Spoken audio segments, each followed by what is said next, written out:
ಕಲೆ ಯಾರಪ್ಪನ್ ಸೊತ್ತು ಅಲ್ಲ. ಯಾರು ಬೇಕಾದ್ರೂ ಈ ಕಲಾದೇವಿಯನ್ನ ಆರಾಧಿಸಿ ಫಿಲಂ ಇಂಡಸ್ಟ್ರಿಲಿ ಏನೂ ಬ್ಯಾಕ್ ಗ್ರೌಂಡ್ ಇಲ್ಲದೆ, ಬ್ಯಾಂಕ್ ಬ್ಯಾಲೆನ್ಸ್ ಇಲ್ಲದೆ ರಾಜನಾಗಿ ಮಿಂಚಬಹುದು. ರಾತ್ರಿ ಸ್ಟಾರ್ ಆದವರು ಕೂಡ ಇದ್ದಾರೆ. ಅದಕ್ಕೇನೆ ಕಲಾದೇವಿ ಒಲಿದ್ರೆ ಯಾರು ಏನ್ ಬೇಕಾದ್ರೂ ಆಗ್ಬೋದು ಅಂತ ತುಂಬಾ ಜನ ಹೇಳ್ತಾರೆ. ಫಿಲಂ ಇಂಡಸ್ಟ್ರಿ ಸಾಕಷ್ಟು ವರ್ಷಗಳಿಂದ ಇಂತಹ ಸಾಕಷ್ಟು ಜೀವಂತ ಉದಾಹರಣೆಗಳನ್ನ ನಮಗೆ ಕೊಟ್ಟಿದೆ. ಅದೇ ರೀತಿ ಯಾವುದೇ ಫಿಲಂ ಇಂಡಸ್ಟ್ರಿ ಬ್ಯಾಕ್ ಗ್ರೌಂಡ್ ಇಲ್ಲದೆ ಅತ್ಯಂತ ಕಷ್ಟದಿಂದ ಫಿಲಂ ಇಂಡಸ್ಟ್ರಿಗೆ ಕಾಲಿಟ್ಟು ಇವತ್ತು ನ್ಯಾಷನಲ್ ವೈಡ್ ರೆಕಗ್ನಿಷನ್ ಮತ್ತು ಒಂದು ಸ್ಟಾರ್ ಸ್ಟೇಟಸ್ ಅನ್ನ ಹೊಂದಿರುವಂತಹ ದಕ್ಷಿಣದ ಸೂಪರ್ ಸ್ಟಾರ್ ಗಳ ಬಗ್ಗೆ ಅನಲೈಸ್ ಮಾಡೋಣ ಬನ್ನಿ.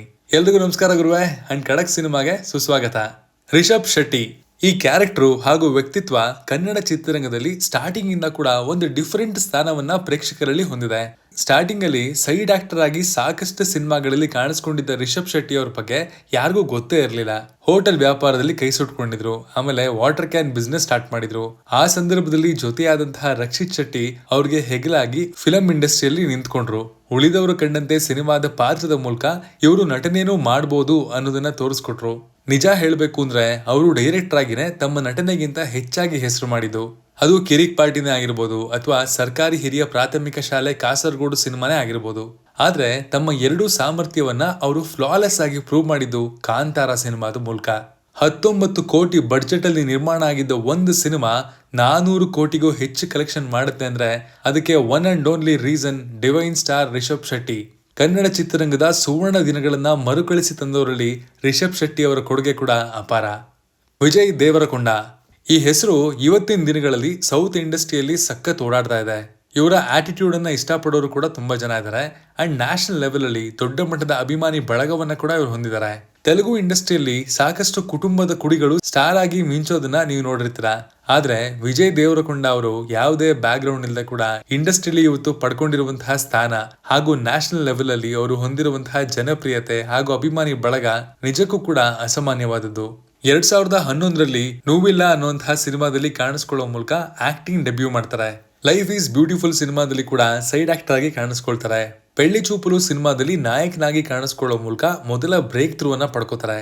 ಆಮೇಲೆ ಬಂದಂತಹ ಅರ್ಜುನ್ ರೆಡ್ಡಿ ಸಿನಿಮಾ ಯಾವ ರೇಂಜ್ ಅಲ್ಲಿ ಬ್ಲಾಕ್ ಬಸ್ಟರ್ ಆಯ್ತು ಅನ್ನೋದು ನಿಮ್ಮೆಲ್ಲರಿಗೂ ಗೊತ್ತೇ ಇದೆ. ಒಂದು ಟೈಮಲ್ಲಿ ಯಾವುದೋ ಸೈಡ್ ರೋಲ್ ನಲ್ಲಿ ಕಾಣಿಸ್ಕೊಳ್ತಾ ಇದ್ದಂತಹ ನಟ ಇವತ್ತು ಆ ಇಂಡಸ್ಟ್ರಿಯ ಟಾಪ್ ಸ್ಟಾರ್ಗಳು ಕೂಡ ಸೈಡ್ಗೆ ಹೋಗೋ ರೇಂಜ್ ಅಲ್ಲಿ ಯಾವುದೇ ಸಪೋರ್ಟ್ ಇಲ್ಲದೆ ಬೆಳೆದು ಬಂದಂತಹ ರೀತಿ ಇವತ್ತಿಗೂ ಕೂಡ ಪ್ರತಿಯೊಬ್ಬ ಆಸ್ಪೈರಿಂಗ್ ಆಕ್ಟರ್ಗೂ ಇನ್ಸ್ಪೈರಿಂಗ್ ಆಗಿದೆ. ಟೊವಿನೋ ಥಾಮಸ್ ಇವತ್ತಿನ ಟೈಮಲ್ಲಿ ಮಲಯಾಳಂ ಚಿತ್ರರಂಗದಿಂದ ಬೇರೆ ಭಾಷೆಗಳಿಗೂ ಕೂಡ ಜನಪ್ರಿಯರಾಗಿರುವಂತಹ ಸ್ಟಾರ್ಗಳಲ್ಲಿ ಅಗ್ರ ಪಂಕ್ತಿಯಲ್ಲಿ ಕಾಣಿಸ್ಕೊಳ್ತಾರೆ ಟೊವಿನೋ ಥಾಮಸ್. ಅವರ ಟ್ಯಾಲೆಂಟೇ ಅವ್ರನ್ನ ಇಲ್ಲಿವರೆಗೂ ತಂದಿರೋದು. ಯಾವುದೇ ಸಿನಿಮಾ ಹಿನ್ನೆಲೆ ಇಲ್ಲದಂತಹ ಕುಟುಂಬದಿಂದ ಬಂದರೂ ಕೂಡ ಇವತ್ತು ಸ್ಟಾರ್ ಮಕ್ಕಳ ಜನಪ್ರಿಯತೆಗಿಂತ ಹೆಚ್ಚು ಹೆಸರನ್ನ ಮಲಯಾಳಂ ಹಾಗೂ ಹೊರಗಡೆ ಇವರು ಹೊಂದಿದ್ದಾರೆ. 2012ರಲ್ಲಿ ಪ್ರಭುವಿಂತೆ ಮಕ್ಕಳ್ ಎನ್ನುವಂತಹ ಸಿನಿಮಾದ ಮೂಲಕ ನಾಯಕನಾಗಿ ಮೊದಲ ಬಾರಿಗೆ ಕಾಣಿಸ್ಕೊಳ್ತಾರೆ. ಆದ್ರೆ 2013, 14, 15ರಲ್ಲಿ ಸಾಲಾಗಿ ರಿಲೀಸ್ ಆದಂತಹ ABCD, ಸೆವೆಂತ್ ಡೇ, ಎನ್ನು ನಿಂಟೆ ಮೊಯ್ದಿನ್ ಈ ಸಿನಿಮಾಗಳ ಯಶಸ್ಸು ಅವ್ರನ್ನ ಮಲಯಾಳಂನಲ್ಲಿ ಒಬ್ಬ ಸಿಗ್ನಿಫಿಕೆಂಟ್ ಹೀರೋ ಆಗಿ ಗುರುತಿಸೋ ಹಾಗೆ ಮಾಡ್ತು. ಆದ್ರೆ ಮಿನ್ನಲ್ ಮುರಳಿ ಅನ್ನುವಂತಹ ಸೂಪರ್ ಹೀರೋ ಸಿನಿಮಾ ಅವ್ರನ್ನ ನೆಟ್ಫ್ಲಿಕ್ಸ್ ಮೂಲಕ ಇಡೀ ಇಂಡಿಯಾ ಗುರುತಿಸೋ ಹಾಗೆ ಮಾಡ್ಬಿಡುತ್ತೆ. ಮಲಯಾಳಂ ಫಿಲಂ ಇಂಡಸ್ಟ್ರಿ ತಮ್ಮ ಕಂಟೆಂಟ್ ಇರುವಂತಹ ಸಿನಿಮಾಗಳ ಮೂಲಕ ಹೆಸರುವಾಸಿ ಆಗಿತ್ತೆ ವಿನಃ ಯಾವುದೇ ಹೊಸ ಪ್ರತಿಭೆ ಸೂಪರ್ ಸ್ಟಾರ್ ಆಗಿ ಇಡೀ ಇಂಡಿಯಾದಲ್ಲಿ ಮಿಂಚಿದ್ದು ಬಹಳ ಕಮ್ಮಿ. ಆದ್ರೆ ಅಂಥ ಕೆಲವು ಮಲಯಾಳಂ ನಟರಲ್ಲಿ ಟೊವಿನೋ ಥಾಮಸ್ ಕೂಡ ಒಬ್ರು ಅಂತ ಡೌಟೇ ಇಲ್ಲದೆ ಹೇಳ್ಬೋದು. ನಾನಿ ತೆಲುಗಿನ ನ್ಯಾಚುರಲ್ ಸ್ಟಾರ್ ನಾನಿ ಕೆಲವು ವರ್ಷಗಳ ಹಿಂದೆ ಹೋದ್ರೆ ಇವತ್ತಿನ ರೇಂಜ್ಗೆ ಸ್ಟಾರ್ ಆಗ್ತಾರೆ ಅಂತ ಯಾರು ಕೂಡ ಅನ್ಕೊಂಡಿರ್ಲಿಲ್ಲ. ರೇಡಿಯೋ ಜಾಕಿ ಆಗಿ ಕೆಲಸ ಮಾಡ್ತಾ ಇದ್ದಂತಹ ಹುಡುಗ ಇವತ್ತು ಇಡೀ ಭಾರತ ದೇಶದ ಪ್ರತಿಯೊಂದು ಭಾಷೆಯ ಸಿನಿಮಾ ಪ್ರೇಮಿ ಕೂಡ ಇಷ್ಟಪಡುವಂತಹ ಸ್ಟಾರ್ ಅಂತ ಹೇಳೋದಕ್ಕಿಂತ ಒಬ್ಬ ಪರ್ಫೆಕ್ಟ್ ಆರ್ಟಿಸ್ಟ್ ಅಂತ ಹೇಳ್ಬೋದು. ಅಷ್ಟಚಮ್ಮ ಅನ್ನುವಂತಹ ಸಿನಿಮಾ 2008ರಲ್ಲಿ ರಿಲೀಸ್ ಆಗಿತ್ತು. ಇದರ ಮೂಲಕ ತೆಲುಗು ಚಿತ್ರರಂಗಕ್ಕೆ ಎಂಟ್ರಿ ಕೊಡ್ತಾರೆ. ಆದ್ರೆ ಇದಕ್ಕಿಂತ ಮುಂಚೆ 2005ರಲ್ಲಿ ರಿಲೀಸ್ ಆಗಿದ್ದ ರಾಧಾ ಗೋಪಾಲಂ ಅನ್ನುವಂತಹ ಸಿನಿಮಾಗೆ ಕ್ಲಾಪ್ ಡೈರೆಕ್ಟರ್ ಆಗಿ ವರ್ಕ್ ಮಾಡ್ತಾರೆ. ಇದ್ರ ಜೊತೆಗೆ ಇನ್ನೂ ಸಾಕಷ್ಟು ಸಿನಿಮಾಗಳಿಗೆ ಡೈರೆಕ್ಷನ್ ಫೀಲ್ಡ್ ನಲ್ಲೇ ವರ್ಕ್ ಮಾಡ್ತಾರೆ. ಡೈರೆಕ್ಟರ್ ಆಗ್ಬೇಕು ಅಂತ ಇದ್ದಿದ್ದ ನಾನಿಗೆ ಅಲ ಮೊದಲಾಯಿಂದಿ ಅನ್ನುವಂತಹ ಸಿನಿಮಾ ಮೊದಲ ಬ್ರೇಕ್ ಥ್ರೂ ಕೊಡ್ತು. ಮೊದಲಿಗೆ ಕೇವಲ ಸೈಲೆಂಟ್ ಹಾಗೂ ಲವರ್ ಬಾಯ್ ಪಾತ್ರಗಳಿಗೆ ಸೀಮಿತವಾಗಿದ್ದ ಅವರು ಕೂಡಲೇ ಜನರ ಮೈಂಡ್ ಸೆಟ್ ಅನ್ನ ಯಾವ ರೀತಿ ಕಂಟ್ರೋಲ್ ಮಾಡಬಹುದು ಅಂತ ಅರ್ಥ ಮಾಡ್ಕೊಂಡು ಟೈಮ್ ತಕ್ಕ ಹಾಗೆ ವಿಭಿನ್ನ ಪಾತ್ರಗಳನ್ನ ನಿಭಾಯಿಸುವ ಮೂಲಕ ಎಲ್ಲಾ ರೀತಿಯ ಪಾತ್ರವನ್ನ ನಾನು ಮಾಡಬಲ್ಲೆ ಹಾಗೂ ಜನಗಳು ಇಷ್ಟಪಡುವಂತಹ ಕ್ಯಾಟಗರಿ ನಾನು ಅನ್ನೋದನ್ನ ಪ್ರೂವ್ ಮಾಡ್ತಾರೆ. ಟೈರ್ 2 ಹೀರೋಗಳಲ್ಲಿ ಅವರು ತಮ್ಮನ್ನ ತಾವು ಗುರುತಿಸಿಕೊಂಡಿದ್ರು ಕೂಡ ಬಾಕ್ಸ್ ಆಫೀಸ್ ನಲ್ಲಿ ಇತ್ತೀಚಿನ ವರ್ಷಗಳಲ್ಲಿ ಅವರು ಫೇಲ್ ಆದ ಉದಾಹರಣೆ ಇಲ್ಲವೇ ಇಲ್ಲ. ಹಾಗೂ ಪರಭಾಷಿಗರಿಗೂ ಕೂಡ ಇವರೊಂಥರ ಇಷ್ಟ ಆಗ್ತಾರೆ. ಅವರ ಸಿನಿಮಾಗಳನ್ನ OTT ಪ್ಲಾಟ್ಫಾರ್ಮ್ಗಳಲ್ಲಿ ನೋಡುವಂತಹ ಜನಗಳ ಸಂಖ್ಯೆ ತುಂಬಾನೇ ಇದೆ.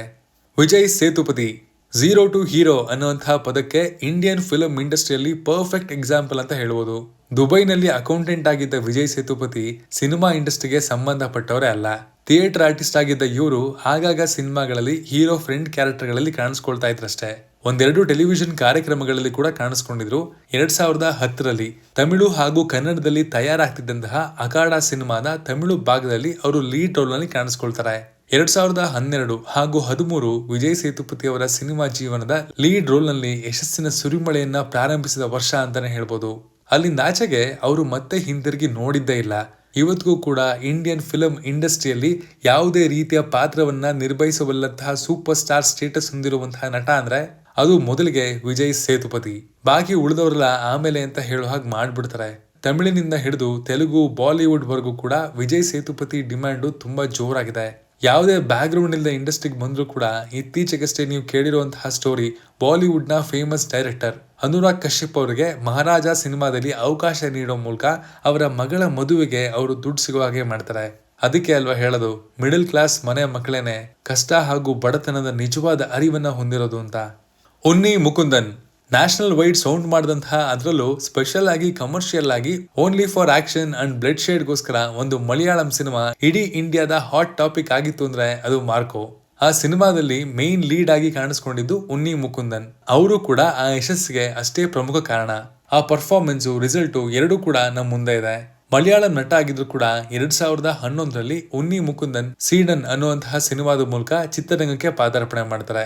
ಆದ್ರೆ ಲೀಡ್ ರೋಲ್ ಆಗಿ ಅವರಿಗೆ ಮೊದಲ ಬ್ರೇಕ್ ಥ್ರೂ ಸಿಕ್ಕಿದ್ದು ಮಲ್ಲು ಸಿಂಗ್ ಎನ್ನುವಂತಹ ಸಿನಿಮಾದ ಮೂಲಕ.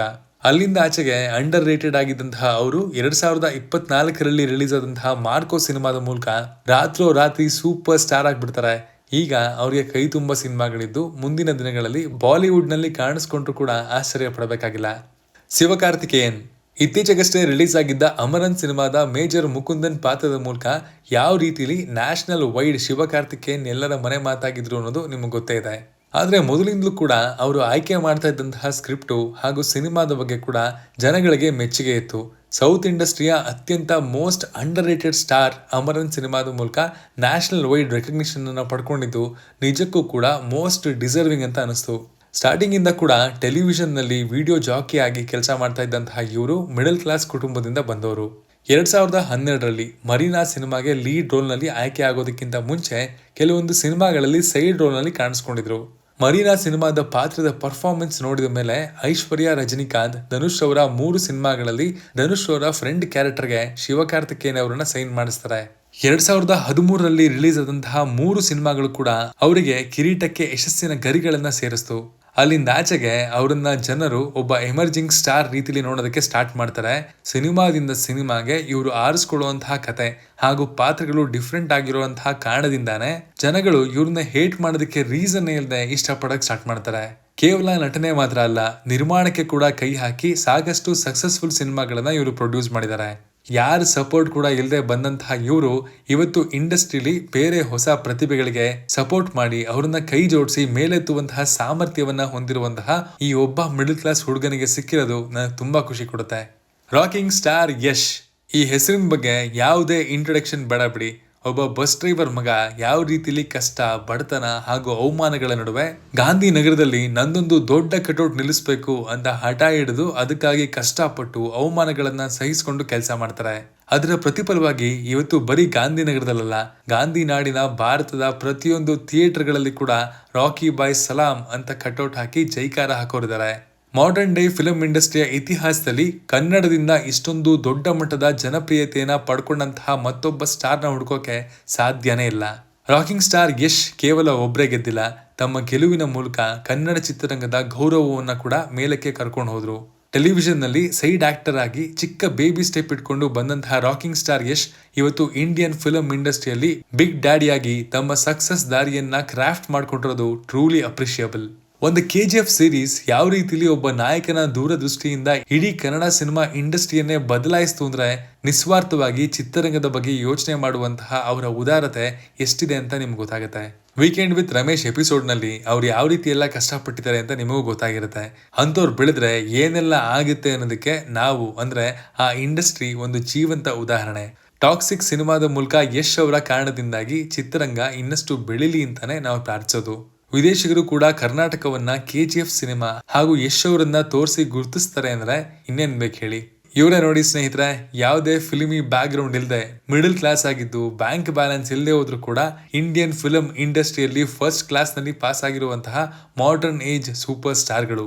ಇವರಲ್ಲಿ ನಿಮಗೆ ಯಾರು ತುಂಬಾ ಇಷ್ಟ ಅಂಡ್ ಯಾರು ಈ ಕ್ಯಾಟಗರಿಗೆ ಅತಿ ಶೀಘ್ರದಲ್ಲಿ ಸೇರ್ಕೊಳ್ತಾರೆ ಅಂತ ಕೂಡ ಕಮೆಂಟ್ ಮಾಡಿ ತಿಳಿಸಿ. Signing off, Manu.